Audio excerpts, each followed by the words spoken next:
BNP যে অভিযোগ করেছে এটা নিঃসন্দেহে গুরুতর অভিযোগ।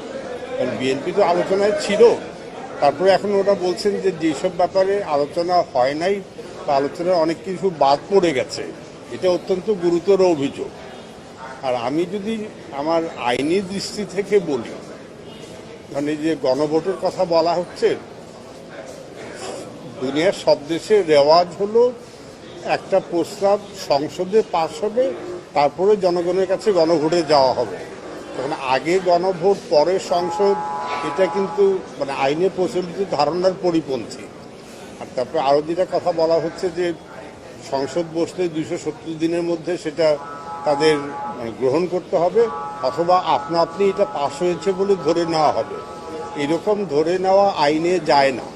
আপনি সংসদকে একটা জিনিস পক্ষে বা বিপক্ষে বলতে বা সিদ্ধান্ত নিতে বাধ্য করলে সংসদ আর সার্বভৌম থাকে না। আর তৃতীয় আরও গুরুতর প্রশ্ন উঠছে যে এই প্রস্তাবিত 48টা সংবিধান সংক্রান্ত ধারা, এটা তো বর্তমানে সংবিধানের পরিপন্থী, সাংঘর্ষিক। এখন এইগুলি পাস যদি সংসদ পাসও করে, আমাদের কিন্তু অনেকগুলি সংবিধান সংশোধনী সুপ্রিম কোর্ট বাতিল করেছে, তবে এইটা নিঃসন্দেহে আইনি চ্যালেঞ্জের মুখে পড়বে।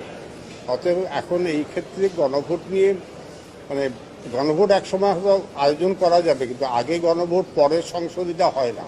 অতএব আগে সংসদ নির্বাচন হয়ে তাড়াতাড়ি, তারপর সংসদ যদি পাস করে মনে করে এটা গণভোটে দেওয়া দরকার, তখন এটা গণভোটে যাবে। আর এই 48টা প্রস্তাবের উপরে গণভোট মানুষ কেমন করে বুঝে হ্যাঁ না বলবে, এটা তো সম্পূর্ণ অবাস্তব একটা প্রস্তাব।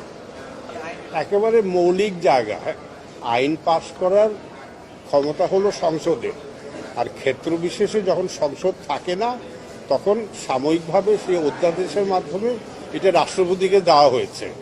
এখন প্রধান উপদেষ্টা তো প্রধানমন্ত্রীর মতো, অর্থাৎ নির্বাহী বিভাগের প্রধান বা প্রধানমন্ত্রী বা প্রধান উপদেষ্টা কখনো আইন পাশ করতে পারে না।